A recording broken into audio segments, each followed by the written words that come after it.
Okay, welcome back, guys. So today I'm going to talk about the topic of calorimetry. Calorimetry is another branch of thermo physics or thermochemistry or any other related to heat, right? Calorimetry. So calorimetry is actually useful in practical situations. If you are doing some experiment in a lab, or if you are doing some calculation that is necessary to find the final temperature of some experiment, you need to find the characteristics of some material, something like that. That's the use of calorimetry. So calorimetry is actually based on a simple assumption. Simple assumption means it's not actually an assumption, although we consider it an assumption. It's just actually a limitation, right? A limitation. So what's that limitation is that we consider that if there's no heat exchange, right? If there's not heat exchange, not heat exchange, the heat lost to the environment, between two isolated systems, the total heat processed by initial total heat processed by the system is equal to the final total heat processed by the system. So what it actually means is that if you have two systems like this,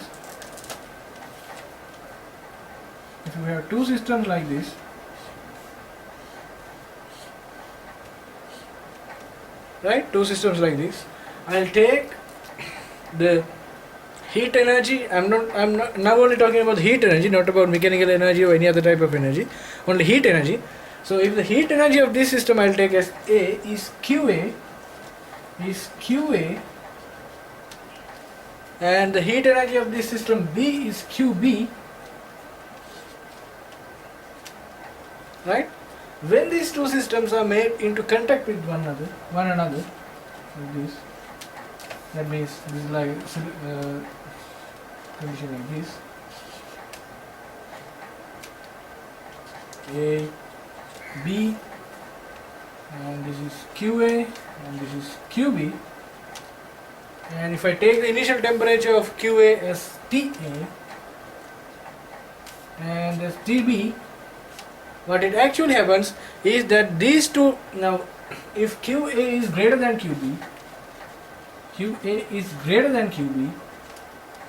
right? QA is greater than QB means the energy of this system is more than the energy at the initial position. The energy of this system is more than the energy of this system. So say this system has an energy of 100 joules and this system has an energy of only 80 joules. So what it actually happens when these two systems are brought into contact is that, according to calorimetry, if there's no heat to the environment, the energy from this system will flow to this system. So that is not equal to 20 joule, not 20 joule. Not the difference between these two energies, right? So don't confuse with that. Don't think that if this is 100 joules and this is 80 joules, there is a difference of 20 joules between A and B. So 20 joules will flow from A to B, right? Flow from A to B. So that is not the case. What it actually happens is that the two energies become equal to each other. So QA finally, I'll say that QA will lower its energy to some state of QC, right? So what it actually happens is that if QA decreases its energy to an energy of QC, say this is 100 joules at first and it becomes 90 joules, so the remaining 10 joules which QA lost is directly flowing to QB. So what it actually happens is, if QA is greater than QB, QA will lose some energy and QB will gain some energy. So that's the assumption that is needed. That means that some energy, if there's some difference between these two energies, if no energy is flowed to the environment, the energy lost by this system is equal to the energy gained by system. So if the energy lost by system is 10 joules, energy gained by this system is 10 joules. So what it actually happens is that these two systems finally come to a same energy state. So QA will lose some energy to come to QC and QB will gain some energy to come to QC, right? That does not mean that the temperatures of these two systems, the temperatures are also equal. So the total energy is equal and the temperatures are also equal. So TA will lose to some temperature TC and TB will increase to some temperature TC. So the temperatures and the energies of these two systems are equal, right? Equal means that they come to a common temperature. Say initial temperature here TA is 100 degrees of Celsius and TB is 50 degrees of Celsius. So these two will come to some energy state like say 60 degrees and 60 degrees. It sometimes may be halfway, which is 75, but depending on the system and the masses and the other stuff that is calculated within this equation that I will be introducing shortly, we cannot certainly predict that the two temperatures will be. So actually Tc is not equal to Ta plus Tb by 2. So in some systems Tc is equal to Ta by Ta plus Tb by 2, which is the halfway between Ta and Tb, so that Ta will lose some energy and that energy is equal to Tb's gain, and those two energies finally is the halfway between this. Like if Ta is 100 Celsius, it will lose some 25 energy and Tb will gain some 25 energy and it will become 75. So both will come to a 75 temperature. So that is actually a special occasion. For most systems, Tc is not the halfway between Ta and Tb. So that will be discussed later in this lecture.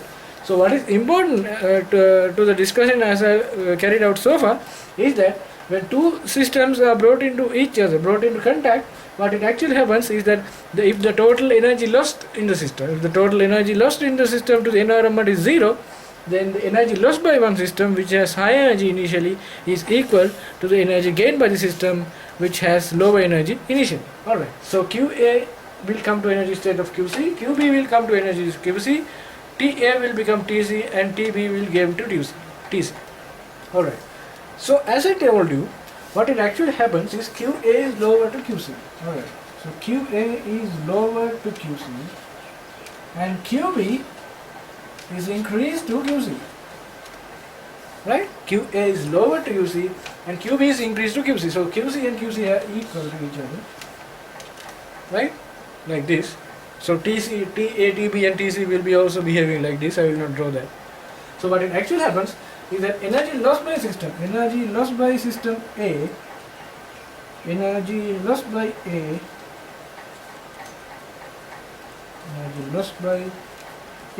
is equal to energy gained by P. Energy gained by B. Right? So some energy is lost by A and that energy is gained by B, and finally that is equal. So what it actually means is that not energy lost by A is equal to energy lost by B. So this is the theorem we are putting. What actually means that the final energy of A is also equal to the final energy of B. Right? So final energy of A, final A is equal to final B. Right? Final energy of A is equal to final energy of B. That means some energy is lost but the final energies are also equal. So that is the basic theory of calorimetry. So I introduce the concept of calorimetry and why calorimetry is important. So in the next video I will introduce a simple example in order to explain calorimetry to you more with a practical example and a simple experiment we are carrying out. So we can find some things that we don't know using calorimetry. See you then.